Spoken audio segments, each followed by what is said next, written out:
जय श्री राधे कृष्ण दोस्तों। राधा अष्टमी की आप सभी को हार्दिक शुभकामनाएं।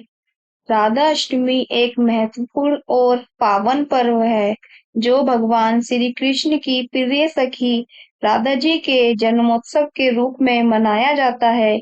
इस दिन विशेष रूप से भक्तजन राधा जी की पूजा अर्चना करते हैं और उनके जीवन की महिमा को समझने का प्रयास करते हैं। उनके माता-पिता राजा विश्वानु और रानी कीर्ति बहुत ही धर्मपरायण और धार्मिक व्यक्तित्व के मालिक थे। राधा जी के जन्म के समय एक अद्वितीय चमत्कार हुआ। जैसे ही राधा जी ने जन्म लिया, उनके आसपास एक दिव्य प्रकाश फैल गया। इस दिव्य प्रकाश ने धरती को राक्षसों और पापों से मुक्त करने का संकेत दिया। राधा माता श्री कृष्ण के साथ गोलोक में निवास करती थी। एक बार भगवान श्री कृष्ण को गोलोक में राधा जी नजर नहीं आई और कुछ समय बाद वे अपनी सखी विराजा के साथ घूमने चले गए। जब राधा को इस बात का पता चला तो वे अत्यंत क्रोधित हो गई और तुरंत कृष्ण के पास पहुंची। वहां उन्होंने श्री कृष्ण को कठोर शब्दों में उल्हाना दी।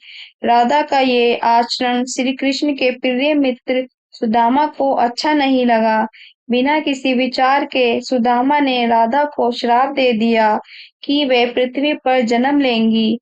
राधा के गुस्से से आहत होकर विराजा भी वहां से चली गई और नदी का रूप धारण कर लिया। सुदामा से श्राप मिलने के बाद राधा जी ने भी उन्हें श्राप दिया कि वे राक्षस कुल में जन्म लेंगे। इसी श्राप के परिणाम स्वरूप सुदामा का जन्म शंखचूड़ दानव के रूप में हुआ, जो आगे चलकर भगवान विष्णु का महान भक्त बना। दूसरी ओर राधा ने पृथ्वी पर वृषभानु जी के घर में पुत्री के रूप में अवतार लिया। राधा का जन्म वृषभानु जी के घर में तो हुआ, लेकिन देवी कीर्ति के गर्भ से नहीं। जब राधा और सुदामा ने एक दूसरे को श्राप दिया, तब भगवान श्री कृष्ण ने कहा था कि राधा को वृषभानु और देवी कीर्ति की पुत्री बनकर पृथ्वी पर रहना होगा। मनुष्य योनि में आपके विवाह का संबंध एक वेश्या से होगा, जो मेरे ही अंश का अवतार होगा। इस प्रकार आप पृथ्वी पर भी मेरी ही संगिनी रहेंगी, लेकिन हमें पृथ्वी पर अलग होने का दुख सहना होगा। इसके बाद भगवान श्री कृष्ण ने राधा से कहा कि आप मनुष्य योनि में जन्म लेने की तैयारी करें। संसार के सामने वृषभानु जी की पत्नी गर्भवती हुई और जिस प्रकार एक शिशु का जन्म होता है, उसी प्रकार देवी कीर्ति का भी प्रसव हुआ। हालांकि वास्तव में राधा का जन्म उनके गर्भ से नहीं हुआ था। भगवान की माया से उनके गर्भ में वायु आई थी और उसी वायु से राधा का विकास हुआ।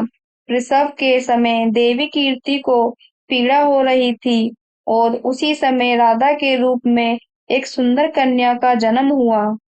राधा अष्टमी के दिन एक विशेष पूजा की जाती है, जिसमें भक्तजन राधा जी की महिमा का गान करते हैं।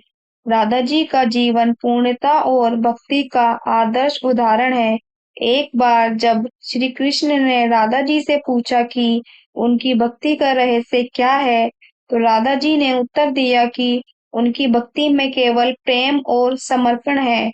राधा जी ने भगवान कृष्ण को भक्ति का सबसे सुंदर और महान रूप दिखाया।